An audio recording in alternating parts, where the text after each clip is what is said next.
시편 119편의 핵심 메시지는 하나님의 말씀대로 사는 자는 복이 있다는 것입니다.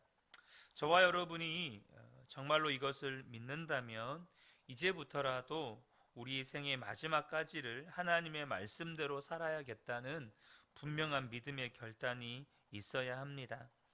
모세는 단 한 번의 불순종으로 인해서 하나님께서 약속의 땅 가나안에 들어가지 못하게 하셨습니다. 그렇기 때문에 이스라엘 백성들을 모아놓고 고별 설교를 할 때 정말로 해주고 싶은 말이 하나님의 말씀을 지키면 복을 받는 것이고 하나님의 말씀을 떠나면 저주를 받는 것이라고 정말 피를 토하면서 말씀을 전하고 있는 것입니다. 놀라운 은혜는 저와 여러분이 하나님의 말씀을 지키고 또 하나님의 말씀대로 살아가려고 애를 쓸때 하나님의 말씀이 우리를 지켜주신다는 것입니다. 여러분, 하나님의 말씀이 저와 여러분을 지키고 보호하고 인도해 주시는 것이죠. 여러분, 사랑이 결혼을 지킬까요? 결혼이 사랑을 지킬까요? 많은 분들이 사랑을 해서 결혼을 했다고 생각합니다. 맞죠? 사랑했기 때문에 결혼을 합니다. 그래서 사랑이 결혼을 지킨다고 생각을 하죠. 하지만 실상은 결혼이 사랑을 지키는 것이죠. 분명히 사랑하니까 결혼이 유지되는 것 같습니다. 하지만 이 사랑이라고 하는 감정은 여러분 언제 어떻게 변할지 모르는 변화무쌍한 것입니다. 사랑으로 결혼을 지키려고 하면 온전히 지켜지는 결혼이 없습니다. 그런데 여러분, 결혼할 때 부부는 약속을 합니다. 남편에게 아내는 순종하겠다. 또 남편은 아내를 예수님이 교회를 사랑하신 것처럼 사랑하겠다. 그렇게 하나님과 사람들 앞에 약속을 합니다. 그 약속을 평생 지키고 사는 것이 결혼입니다. 그래서 여러분, 결혼이 사랑을 지키는 것이죠. 내가 남편에게 순종하겠다고 했지. 내가 아내를 예수님이 교회를 사랑하심과 같이 사랑하겠다고 했지. 그러니까 위기 가운데에서도 사랑이 지켜지는 것입니다.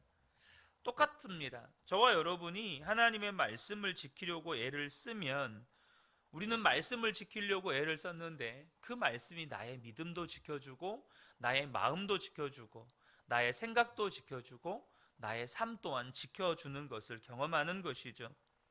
우리의 삶과 인생을 지켜주는 말씀대로 우리가 살아가야 그것이 복인 것입니다. 우리가 살아가는 이 세상은 하나님의 말씀대로 살면 이제는 정말 점점 더 큰 어려움을 겪는 추세로 변해가고 있습니다. 물론 어느 시대나 하나님의 말씀대로 살면 어려움이 있었습니다. 하지만 지금은 양상이 조금 달라졌습니다. 지금은 이것이 하나님의 말씀이다 라고 하면 테러를 당하거나 감옥에 붙잡혀 갈 수 있는 시대로 변화되어져 가고 있다는 것이죠. 제가 어제 지하에서 엘리베이터를 타고 이렇게 올라오는데 1층에서 아이가 엘리베이터를 잘못 눌렀는지 1층에서 지하로 내려왔다가 다시 올라갔어요. 근데 이 아이가 여기 발레 학원을 다니는 1학년 아이인데 갑자기 지하에서 문이 열리고 웬 건장한 등치 큰 아저씨가 들어오니까 이 아이가 딱 눈을 보니 겁을 먹은 거예요. 겁을 먹었는데 저는 이제 안녕이라고 인사를 하고 그 발레 학원 가니라고 인사를 했지만 아이는 무서운 거죠. 그러니까 이 아이가 저를 보고 하는 말이 안경이 멋지시네요 이런 말을 했어요. 그래서 제가 그냥 껄껄 웃었어요. 웃으면서 계속 이 아이 눈빛을 보니까 정말 그 이상한 아저씨하고 한 엘리베이터 공간 안에 있어서 너무 두려워하는 것 같았어요.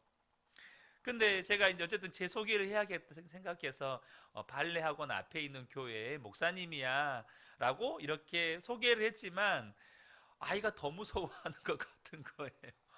왠지 아십니까? 요즘에 초등학생 아이들에게 학교에서 가르치는 것 중에 아이가 학교에서 가르쳐 주는 것 중에 하나가 뭐냐 하면 아이들이 정말로 경계해야 될 대상의 직업군 중에 하나가 교회 목사입니다.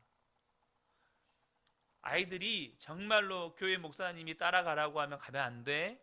교회 목사님이 아무도 없는 곳에 부르면 가면 안 돼. 그렇게 경계해야 될 대상 직업군으로 가르치는 직업군이 교회 목사거든요. 저도 그걸 알기 때문에 아이에게 여기 목사야라고 말하는데 여전히 그 눈빛에서 두려움이 가시지 않는 아이 표정을 보면서 정말 마음이 한편으로는 씁쓸했어요. 그래서 엘리베이터 문이 열리자마자 아이가 열심히 달려가더라고요. 지금 시대가 이렇게 바뀌어 가고 있습니다. 그래서 저와 여러분이 준비하셔야 합니다. 우리가 하나님의 말씀대로 사는데 세상에서는 경계의 대상이 되고 하나님의 말씀대로 살면 심지어 감옥에도 가고, 여러분 어떻게 하시겠습니까? 이것은 우리에게 너무나도 중요한 문제입니다. 무슨 일이 있어도 어떤 어려움이 있어도 하나님의 말씀대로 사는 자가 복이 있다고 진짜로 믿어지지 않으면 사람은 절대로 하나님의 말씀대로 살 수가 없는 것입니다. 이건 두려운 말이기도 하지만 하나님이 양과 염소를 가르시는 일이기도 하다고 생각이 듭니다. 하나님께서 교회를 정결하게 만드시는 어떤 과정이라는 생각도 들어요. 그래서 저와 여러분이 준비하셔야 합니다. 이 마지막 때가 말씀대로 살면 여러분 법적인 제재를 받는 시대로 변해가는데, 혹은 말씀대로 살면 이제는 손가락질 당하고 정말로 경계의 대상이 되는 세상으로 가는데 왜 하나님이 그걸 허락하실까요? 진짜 알곡과 쭉정이를 가르고 계시는지도 모르겠습니다. 그러므로 저와 여러분이 이제는 기도할 때 정말로 간절히 기도해야 하는 기도 제목이 있습니다. 그게 뭘까요?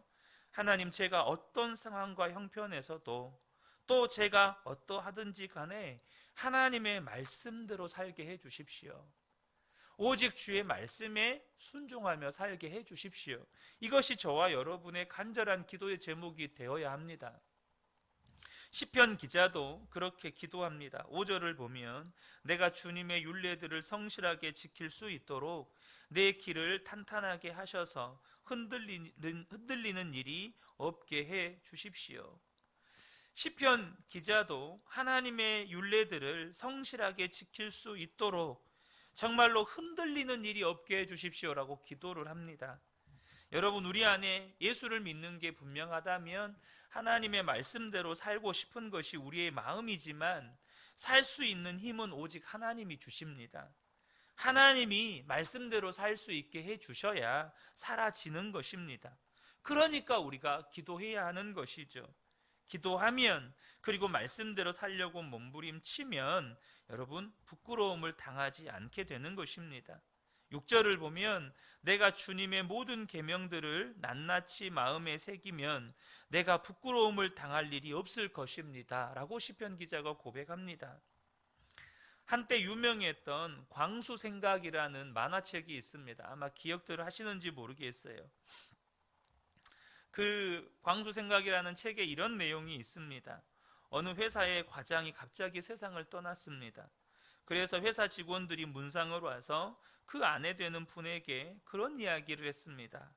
과장님은 바나나 우유를 참 좋아하셨는데, 그런데 그 다음에 오신 직원들도 그 과장님은 바나나 우유를 참 좋아하셨는데, 그 다음에 온 사람들도 또 그 과장님은 바나나 우유를 참 좋아하셨는데, 그렇게 하고는 썰렁하게 만화가 끝이 납니다. 계속해서 문상 온 사람들이 그 과장님은 바나나 우유를 참 좋아하셨는데 이렇게 말하고 끝나는 만화예요. 그런데 거기에 메시지가 있습니다. 뭐냐면 그 사람은 바나나 우유를 좋아했다는 것 외에는 아무것도 기억에 남는 것이 없는 사람인 것입니다. 여러분, 이게 웃을 일이 아니라 여러분의 장래 때 사람들은 무엇이라고 말할 것 같습니까? 참 밥을 많이 드시던 분이었는데, 참 이렇게 승진에 목매여 살던 분이셨는데, 참 이렇게 늘 돈 걱정하시던 분이었는데, 여러분, 사람들이 저와 여러분의 장례 때 도대체 뭐라고 이야기를 할까요? 뭐라고 기억을 할까요? 우리가 준비하셔야 합니다. 사람은 무언가에 붙잡혀 삽니다. 돈을 벌려고 눈에 불을 켜는 사람도 있고, 성공하려고 명예욕에 사로잡혀 사는 사람도 있고, 그게 안 되니까 좌절감과 열등감에 빠져 사는 사람도 있고, 또 배신당했다고 마음에 분노가 가득 차서 사는 사람도 있고, 심지어는 공산주의와 같은 잘못된 사상에 사로잡혀 사는 사람도 있습니다. 그렇다면 하나님을 믿는 사람은 도대체 무엇에 사로잡혀 살아야 할까요? 그것은 오직 하나님의 말씀입니다. 성도가 성도다운 것은 하나님의 말씀 때문이고, 교회가 교회다우려면 하나님의 말씀에 붙잡혀 있어야 그것이 교회인 것입니다. 우리가 지혜와 꿈 혹은 자기의 계획 가지고 살아보지 않았습니까? 내 지혜와 내 능력과 내 꿈과 내 계획 가지고 살았던 결과가 지금의 모습일 수 있습니다. 여러분, 이제부터 남은 생애를 어떻게 사시겠습니까? 이제는 정말로 저와 여러분이 하나님의 말씀대로 살아야 한다는 것입니다. 내 눈에 보기에 그것이 잘 되는 길인지 안 되는 길인지 더 이상 따질 때가 아니라는 것입니다. 하나님이 진짜 살아계시다는 것을 믿는다면, 아니 하나님이 살아계시는 게 분명하다면 하나님의 말씀대로 사는 길 외에는 잘 사는 길이 어디 있겠습니까? 그래서 우리는 정말로 우리 마음에 말씀 그 자체이신 주님을 바라보아야 한다는 거죠. 시편 119편 하반절에 내려가면 시편 기자는 하나님의 말씀이 천만 금은보다 귀하고 꿀보다 더 달다고 표현을 합니다. 72절에 주님께서 나에게 친히 일러주신 그 법이 천만 금은보다 더 귀합니다. 103절에 주의 말씀의 맛이 내게 어찌 그리 단지요, 내 입에는 꿀보다 더 답니다. 시편 기자는 그렇게 믿어지는 것입니다. 여러분도 그렇게 믿어지십니까? 하나님의 말씀이 천만 금은보다 귀하고 꿀보다 더 단가요? 그렇지 못한 분들이 많습니다. 똑같이 성경을 보고 똑같이 하나님의 말씀을 믿는데, 어떤 사람은 하나님의 말씀이 천만 금은보다 귀하고, 어떤 사람은 오히려 그것 때문에 가난해질까봐, 실패할까봐, 사람들에게 외면당하고 손가락질 당할까봐 두려움이 생기는 차이가 왜 생길까요? 그것은 말씀 그 자체이신 주님을 만났느냐 만나지 못했느냐의 차이인 것입니다. 말씀을 아느냐 모르느냐는 근본적인 문제가 아니에요. 말씀 그 자체이신 주님을 만난 사람은 하나님의 말씀이 천만 금은보다 귀합니다. 주님을 만나지 못한 사람은 말씀대로 살면 고생할 것 같고 실패할 것 같고, 그래서 내 인생은 정말로 뒤떨어질 것 같고, 이런 생각만 드는 거죠.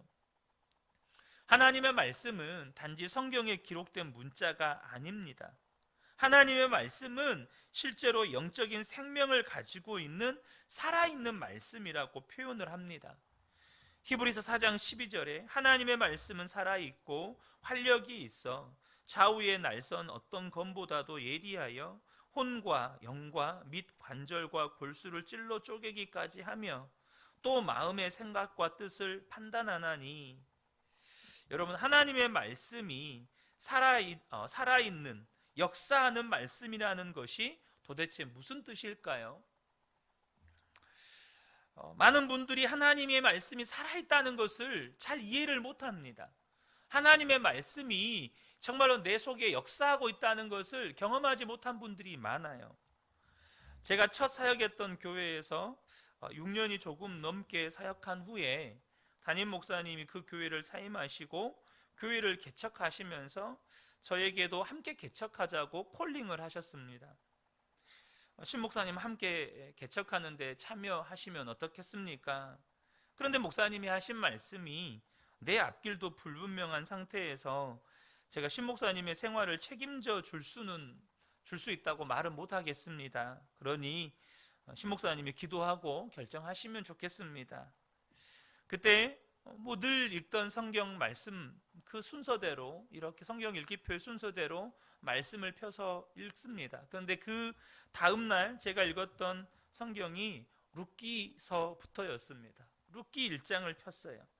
여러분 잘 아시는 것처럼 이 룻기 1장의 내용이 유대 땅을 떠나서 모압 땅에 거주하던 나오미, 그러나 남편과 두 아들이 죽고 이제는 모든 것을 잃고 고향으로 돌아가려고 결심을 할 때, 둘째 며느리 오르바는 그 시어머니 나오미를 떠나가는데, 첫째 며느리 룻은 나오미를 따라서 유대 땅으로 들어옵니다. 저에게 아무것도 없이 개척하는 목사님께 그런 나오미에게 룻이 함께했던 것처럼 룻과 같은 사람이 되라고 하시는 것입니다. 그래서 말씀에 순종해서 여러분 그 교회 개척에 참여를 한 것입니다. 그 교회에서도 동일하게 6년이 넘게 사역을 한 다음에 이제 하나님께서 사임에 대한 말씀을 주셨습니다. 그 교회를 사임하게 된 것 역시 일찍부터 상황과 형편, 그리고 저의 마음은 사임하고 싶은 마음이 있었지만 하나님이 말씀을 하시지 않은 것 같았습니다. 그때 또 하나님께 기도하며 물었습니다. 1년을 그렇게 하나님께 기도하며 물었습니다. 그때 1년이 지난 시점에서 강단에서 선포된 말씀이 창세기 강해 중이었는데, 요셉이 형들을 만나고 가나안 땅에 있는 아버지 야곱을 애굽으로 부릅니다. 그런데 야곱은 가나안 땅을 떠나고 싶은 마음이 없었습니다. 왜냐하면 그곳은 하나님이 그들에게 약속해 주신 땅이었기 때문이죠. 그런데 요셉의 소식을 듣고 야곱이 하나님께 제사를 드릴 때 하나님께서 야곱에게 가나안을 떠나서 애굽으로 내려가라고 말씀하셨습니다. 가나안을 떠나라고 말씀하셨어요. 그 말씀을 듣고 제가 이제 목사님께 사임을 해야겠다고 말씀을 드린 것이죠. 교회를 개척한 것도, 그리고 오치동에서 처음 교회 개척을 시작한 것도 1년 조금 지난 시점에서 다시 이 효천지구로 이동해 온 것도 하나님의 말씀 때문에 여기까지 온 것입니다. 사랑하는 성도 여러분, 하나님은 우리의 삶의 구체적인 상황에서 이렇게 기록된 말씀이지만 살아 역사하는 말씀으로 우리에게 말씀하십니다. 성경 구절은 많이 아는데 실제로 말씀대로 살지 않는 분들이 참 많습니다. 여러분, 저와 여러분이 내가 정말로 말씀대로 사는지 안 사는지 점검해 보셔야 합니다. 점검은 간단합니다. 여러분, 주님이 항상 기뻐하라고 말씀하셨습니다. 여러분, 이 말씀 다 아시죠? 그렇게 사십니까? 주님이 원수도 사랑하라고 말씀하셨습니다. 다 아는 말씀입니다. 여러분, 그렇게 사십니까? 우리의 심각한 문제는 여기에 있는 것입니다. 하나님의 말씀은 많이 아는데 그렇게 살지 못하는 거죠.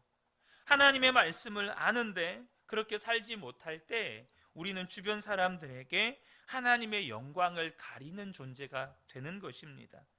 여러분, 얼마나 이게 무서운 일입니까? 하나님의 영광을 위해 지음받은 자들이 도리어 하나님의 영광을 가리며 산다면 얼마나 이게 무서운 일입니까?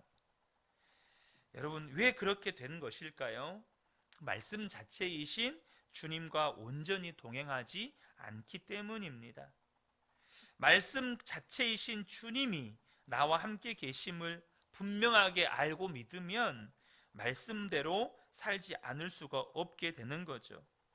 나와 함께 계신 주님이 분명하게 믿어지는데 어떻게 그 말씀대로 살지 않을 수 있겠습니까? 그래서 시편 기자는 하나님의 말씀을 그렇게 귀하게 여기면서 또 한 가지 갈망하는 게 있습니다. 그게 뭐냐면 주님을 만나기를 끊임없이 갈망합니다. 2절을 보면 주님의 증거를 지키며 온 마음을 기울여서 주님을 찾는 사람은 복이 있다. 그러니까 주의 말씀을 지키면서도 이 시편 기자의 간절한 갈망이 뭐냐 하면 주님을 만나는 것이었어요. 주님을 찾는 사람, 그 사람이 시편 기자였습니다. 하나님의 말씀뿐만 아니고 그 자체이신 주님을 찾는 거죠. 10절도 보면 내가 온 마음을 다하여 주님을 찾습니다. 132절에 보면 주님의 이름을 사랑하는 사람에게 하시듯이 주님의 얼굴을 내게 돌리셔서 나에게 은혜를 베풀어 주십시오. 사랑하는 성도 여러분, 말씀이신 주님이 우리와 함께 계십니다. 우리가 그 주님을 날마다 바라보고 주님과 동행하는 것입니다. 그냥 성경책만 읽는 것이 아닙니다. 우리가 주님의 말씀대로 살아야 복을 받는 것이죠. 말씀을 떠나면 저주를 받는 것입니다.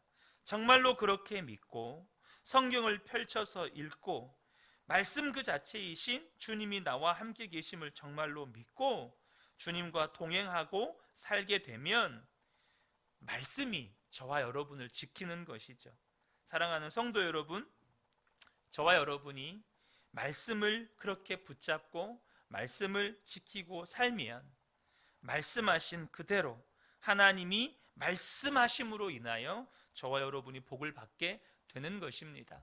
이 새벽에 함께 예배하는 우리 모든 성도님들이 오늘 이 시편 119편 기자의 고백대로 그렇게 말씀대로 살아갈 때 말씀이신 주님을 만나고 말씀이 나를 지키고 말씀으로 인하여 복을 받는 은혜를 누리게 되시기를 예수님의 이름으로 축복합니다. 아멘.